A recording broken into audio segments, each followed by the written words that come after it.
ఓం శ్రీ రాఘవేంద్రాయ నమ. గురు రాఘవేంద్ర స్వామి చరిత్ర ఏంటో తెలుసుకుందాం.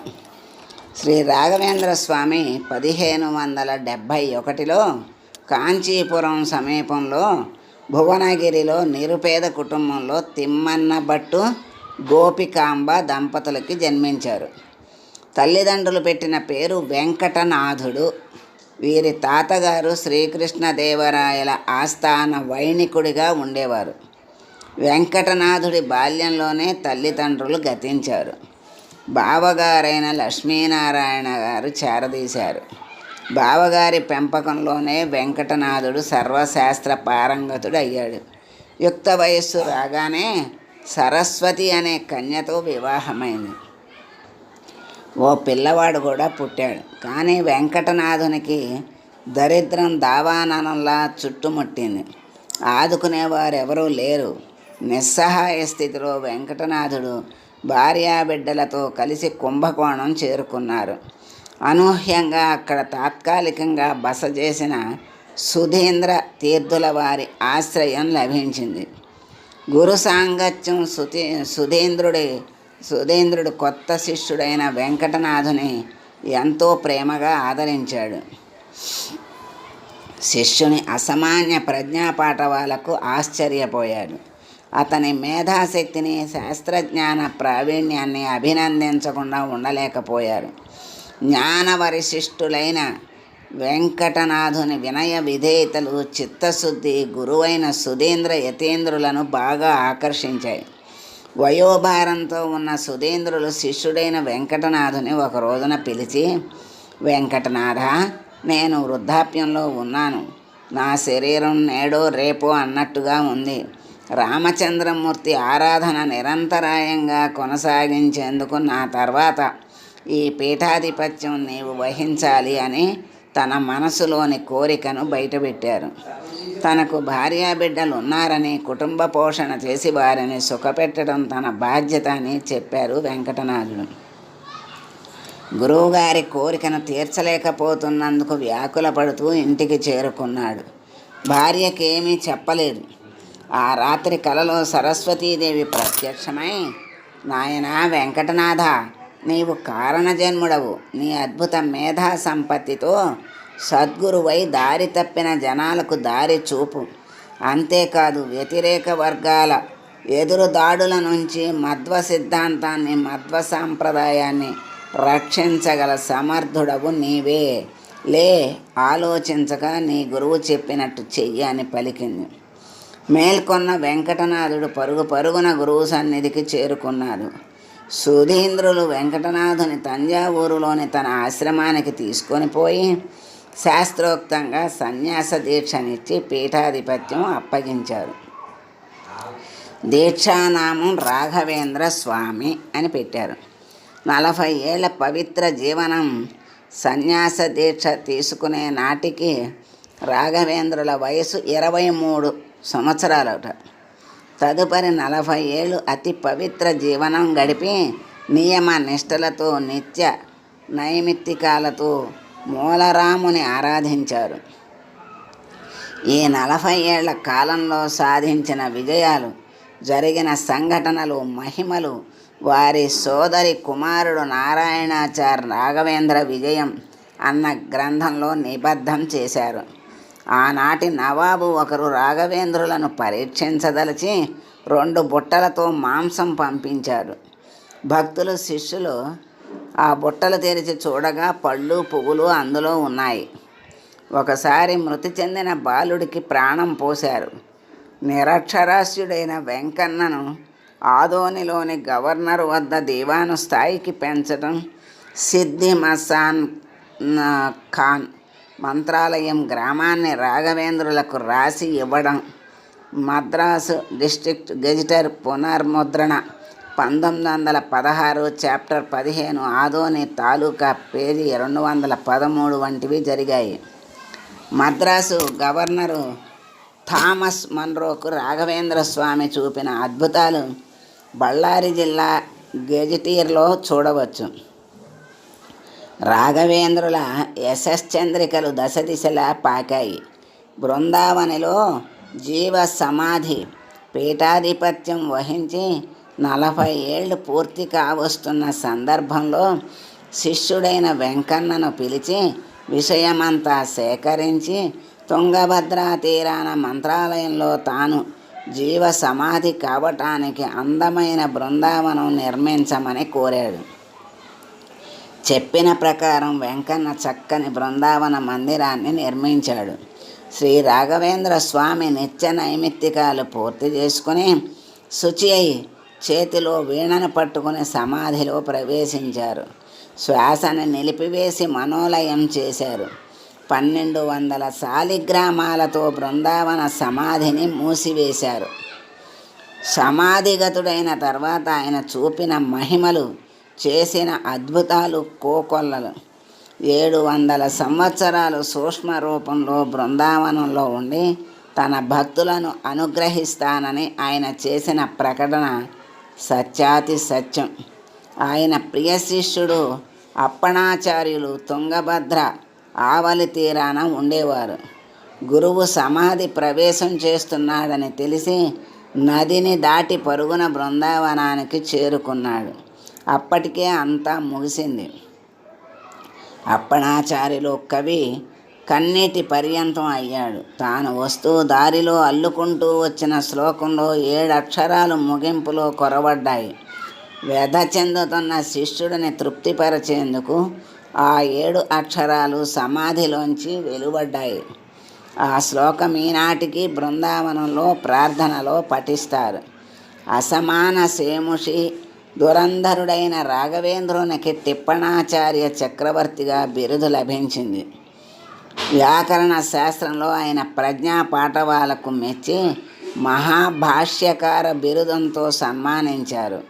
ఆయన స్వతంత్ర రచనల్లో జైమిని పూర్వమీమాంస సూత్రాలకు రాసిన భాష్యం భట్ట సంగ్రహం భారతీయ తత్వశాస్త్రానికి అపురూపమైన కానుక. వివిధ భాషలకు సులభంగా వ్యాఖ్యానాలు రచించి మధ్వ సిద్ధాంత ఔన్నత్యాన్ని ప్రతిపాదించాడు. ఐతరేయోపనిషత్తు మినహా 9 ప్రధాన ఉపనిషత్తులకు వ్యాఖ్యానాలు రచించారు.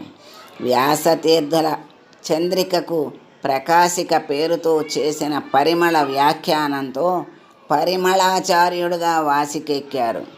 శ్రీ రాఘవేంద్ర స్వామివారి మహిమలు శ్రీ గురురాయ రాఘవేంద్ర యతీంద్రులు కారణజన్ములు. ఆయన బృందావన ప్రవేశానికి ముందు, బృందావన ప్రవేశం తరువాత కూడా ఎన్నో మహిమలు భక్తులకు అనుభవమవుతూనే ఉన్నాయి. వాటిలోని కొన్ని లీలలను స్మరించుకుందాం. శ్రీ స్వామిని ఒక బ్రహ్మచారి చాలా కాలంగా సేవించుకుంటూ ఉండేవాడు. కొంతకాలానికి అతనికి పెళ్లి చేసుకోవాలనే ఆశ కలిగింది. శ్రీ గురువుల ఆశీర్వచనం తీసుకొని వెళదామని స్వామి చెంతకు వచ్చాడు. ఆ సమయంలో శ్రీ రాఘవేంద్రులు మృత్తికా శౌచము చేసుకుంటున్నారు. ఆ మృత్తికని ఒక పిడికెడు ఇచ్చి పో, నీకు మంచి జరుగుతుందని దీవించి పంపించారు. ఆ యువకుడు ప్రయాణం చేస్తూ మార్గమధ్యంలో ఒక రాత్రి ఒక కరణంగారి ఇంటి ముందు పడుకున్నాడు. అర్ధరాత్రి సమయానికి ఒక బ్రహ్మ రాక్షసుడు బిగ్గరగా అరుపులు కేకలతో వాణ్ణి నిద్ర లేపాడు. నాకు దారి ఇవ్వమన్నాడు. నీ తలపాగలో అగ్ని ఉందని దాన్ని తీసి పారేయమని అరవసాగాడు. విషయం అర్థమైన ఆ యువకుడు, నీకు దారిస్తే నాకేంటి ప్రయోజనం అని అడిగాడు. అందుకు బ్రహ్మరాక్షసుడు ఒక బంగారు పళ్ళాన్ని బహూకరించగా ఆ యువకుడు తల కింద పెట్టుకున్న స్వామి ఇచ్చిన మృత్తికను కొద్దిగా తీసి రాక్షసుని మీదకు విసిరాడు. వెంటనే ఆ బ్రహ్మరాక్షసుడు భగభగా మండి మాడి మసైపోయాడు. ఈ గలాట అంతా విని బయటకు వచ్చిన ఇంటి యజమాని ఎన్నాళ్ళు తనకు పుట్టిన బిడ్డలను తినేస్తున్న బ్రహ్మరాక్షసుని పీడ విరగడైనందుకు సంతోషించాడు. అందుకు కారకుడైన ఆ యువకుని ఆదరించి తన చెల్లెలనిచ్చి వివాహం చేశాడు. ఇటువంటి గాథలెన్నో శ్రీవారి మృత్తికా మహిమలను గూర్చి, శిష్యుల ఎడ గురువుల అనుగ్రహాన్ని గూర్చి తెలియజేస్తున్నాయి. మాంసపు ముక్కలను పట్టు వస్త్రంతో కప్పి కానుకగా పంపించిన అదోని నవాబుకు జ్ఞానోదయం అయ్యేటట్టు మంత్రించిన జలంతో మాంసపు ఖండాలను ఫలపుష్పాలుగా మార్చి క్షమాపణ కోరిన నవాబు నుండి మంచాల గ్రామాన్ని జాగీరుగా పొందారు. ఆవుల కాపరి వెంకన్న అనే వ్యక్తి స్వామి అనుగ్రహంతో విద్వాంసుడై మఠాన్ని నిర్మించి సేవించి తరించాడు. పాముకాటుకు గురైన రాజకుమారుని బ్రతికించాడు. గడపకు తల తగిలి మరణించిన భక్తునిపై మంత్రోదకం చల్లి బ్రతికించాడు. తంజావూరు రాజ్యంలో కరువు కాటకాలు పెచ్చురెళ్ళడంతో ఆ రాజు కోరిక మేరకు రాజధానిలో ప్రవేశించి ధాన్యపు కొట్టుపై శ్రీ అనే బీజాక్షరాన్ని సంస్కృతంలో వ్రాసి అదే బీజాక్షరాన్ని నిత్యము వ్రాస్తూ జపం చేయమని ఆజ్ఞాపించారట. కొద్ది కాలంలోనే కుండపోతగా వర్షాలు పడి పంటలు పండి క్షామ నివారణ జరిగింది. స్వామివారి మృత్తికా స్పర్శ చేత పిశాచాలు పారిపోతాయి. మంత్రాక్షతలు ఆరోగ్యవంతుల్ని చేస్తాయి. స్వామి సమాధిస్థుతులైన 150 సంవత్సరాలకు సమాధి నుండి లేచి వచ్చి మంత్రాలయం ఆస్తులను పరిశీలించవచ్చిన అప్పటి మద్రాసు గవర్నర్ థామస్ మన్రోతో స్వయంగా మాట్లాడి అక్షతలు ఇచ్చారట. 150 సంవత్సరాలకు సమాధిలోకి వెళ్ళాక అతడు ఆశ్చర్యచకితుడై ఆ మంత్రాక్షరాలను ఆనాడు వండెడి బియ్యంలో కలిపి వండించుకొని భుజించాడు. ఈ విషయం మద్రాసు రివ్యూ 8వ సంపుటం 280వ పేజీలో వ్రాయబడింది. ఈ విషయాన్ని ఎత్తి బళ్ళారి జిల్లా గెజిటెర్ మొదటి సంపుటంలో 15వ ప్రకరణంలో ఆదోని తాలూకాను గురించి 213వ పేజీలో ప్రచురించబడింది. శ్రీ గురు రాఘవేంద్రుల వారి పాదాలను స్మరించుకుంటూ భక్తి ప్రపత్తులతో గురుస్తోత్రాన్ని పఠించే వారికి దుఃఖాలు దూరమవుతాయి, గురువుల అనుగ్రహం కలుగుతుందని చెప్పబడుతోంది. శ్రీ గురు రాఘవేంద్ర యతీంద్రుల అనుగ్రహం మనందరిపై వర్షించాలని ఆశిస్తూ పూజ్యాయ రాఘవేంద్రాయ సత్యధర్మరతాయ చ భజతాం కల్పవృక్షాయ నమతాం కామధేనవే. శ్రీ గురు రాఘవేంద్రాయ నమః. శ్రీ రాఘవేంద్ర తీర్థులు కలియుగ కల్పవృక్షం మంత్రాలయంలో వెలిసిన శ్రీ రాఘవేంద్ర తీర్థులు భక్తకోటికి కష్టాలు కడతేరుస్తూ మంత్రాలయం మహర్షిగా భక్తుల పూజలు అందుకుంటున్నారు. మంత్రాలయ ఋషి రాఘవేంద్రులు మానవ కళ్యాణం కోసం వెలిసిన మహిమాన్విత మహనీయుడు. శ్రీరాయలు భక్తులు రాఘవేంద్ర స్వామిని శ్రీరాయలు అని పిలుచుకుంటారు. బృందావనం నుంచే సజీవుడిగా ఉండి భక్తుల మొర ఆలకిస్తున్న దేవుడు రాఘవేంద్ర స్వామి. నేను దేవుడు ఒకటి కాము, మేమిరువురము వేరు, అతడు ఈశుడు, నేను అతని దాసుడను మాత్రమే అని చెప్పే ద్వైత సిద్ధాంతంను ప్రవచించిన మధ్వాచార్యుల బోధనల వ్యాప్తి కోసం ప్రచారం చేసిన వారే శ్రీ రాఘవేంద్ర స్వామి. మధ్వా సిద్ధాంతం ప్రకారం మంత్రాలయం రాఘవేంద్ర స్వామి మఠంలో పూజలు సాగుతున్నాయి. మధ్వ ప్రచారం సాగిస్తూ మానవ కళ్యాణం కోసం యోగిగా మారిన మహానుభావుడు శ్రీరాయలు. అలాంటి మహనీయుడైన శ్రీ రాఘవేంద్రులు క్రీస్తు శకం 1595వ సంవత్సరం అలాంటి మహనీయుడైన శ్రీ రాఘవేంద్రులు క్రీస్తు శకం 1595వ సంవత్సరం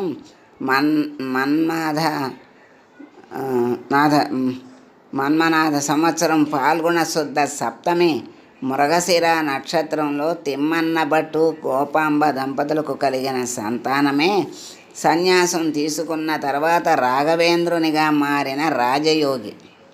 తల్లిదండ్రులు వెంకటనాథునిగా నామకరణం చేశారు. వెంకటనాథుడు చిన్నతనం నుంచి అన్ని విద్యల్లో ఏకసంధాగ్రాహి, గురువుల అనుగ్రహాన్ని పొందినవాడు. వెంకటనాథుని తెలివితేటల గురించి అందరూ పొగిడేవారే. తల్లిదండ్రులు ఎంతో సంతోషించారు. భక్తులకు మహిమలు చూపుతూ మరోవైపు మధ్వ ప్రచారం సాగిస్తూ శ్రీ రాఘవేంద్రులు క్రీస్తు శకం 1671 విరోధీకృత శ్రావణ బహుళ ద్వితీయ రోజున రాఘవేంద్రులు సశరీరంతోనే బృందావనం ప్రవేశం చేశారు. స్వామి బృందావనం చేసిన మంత్రాల నేడు ఒక మహాపుణ్యక్షేత్రంగా వెలుగొందుతోంది. భక్తుల కోర్కెలు తీర్చే స్వామిగా, సాహితీవేత్తగా, మహిమలు చూపే మహనీయుడుగా పూజలు అందుకున్న రాఘవేంద్రులు భక్తుల హృదయాలలో కొలువై ఉన్నాడు. కలియుగ కల్పవృక్షంగా భక్తులు కొలుస్తారు. అందుకే ఆయన దేవుడయ్యాడు. రాఘవేంద్ర స్వామి సన్యాసాశ్రమం తీసుకోవటానికి ముందు, అంటే వెంకటనాథుడుగా ఉన్న రోజుల్లో తన ఇంట్లోనే కొంతమంది పిల్లలకు వేదం చెబుతూ ఉండేవాడు. అయితే అందుకు ఆయన దక్షిణ కూడా తీసుకునేవాడు కాదు. దాంతో ఆ విద్యార్థుల తల్లిదండ్రులు ఇంటి అవసరాలకు సంబంధించిన ధాన్యం, కూరగాయలు ఇస్తూ ఉండేవారు. అలా వచ్చిన వాటితో ఆయన భార్య సరస్వతి కుటుంబాన్ని నెట్టుకొస్తూ ఉండేది. అలాంటి పరిస్థితుల్లో ఓ పశువుల కాపరి కొడుకు వీధి అరుగుపై కూర్చుని స్వామి చెప్పే పాఠాలను శ్రద్ధగా వింటూ ఉండేవాడు. అది గమనించిన స్వామి ఆ పిల్లవాడిని లోపలికి పిలుస్తాడు. భయపడుతూనే లోపలికి వచ్చిన ఆ పిల్లవాడు తనకి చదువుకోవాలని ఉందని చెప్తాడు. తన దగ్గరున్న శిష్యుల కన్నా ఆ కుర్రవాడు చకచక పాఠాలను అప్పగించడం చూసిన స్వామి ఆశ్చర్యపోతాడు. ఇక నుంచి అందరితో పాటు ఆ పిల్లవాడికి చదువు చెప్పాలని నిర్ణయించుకుంటాడు. అయితే ఈ విషయం తెలుసుకున్న మిగతా విద్యార్థుల తల్లిదండ్రులు ఆగ్రహావేశాలను వ్యక్తం చేశారు. ఆ పిల్లవాడితో కలిసి తమ పిల్లలు చదువుకోరని, అతనికి పాఠాలు చెప్పాలనే ఆలోచన విరమించుకోమని అంటారు. అందుకు స్వామి నిరాకరించటంతో వాళ్ళు తమ పిల్లలను పంపించటం మానేస్తారు. అంతమంది పిల్లలు పాఠాలు చెప్పించుకోవడానికి రాకపోతే ఇల్లు గడవటం కష్టమవుతుందేమోనని సరస్వతి ఆందోళన వ్యక్తం చేస్తుంది.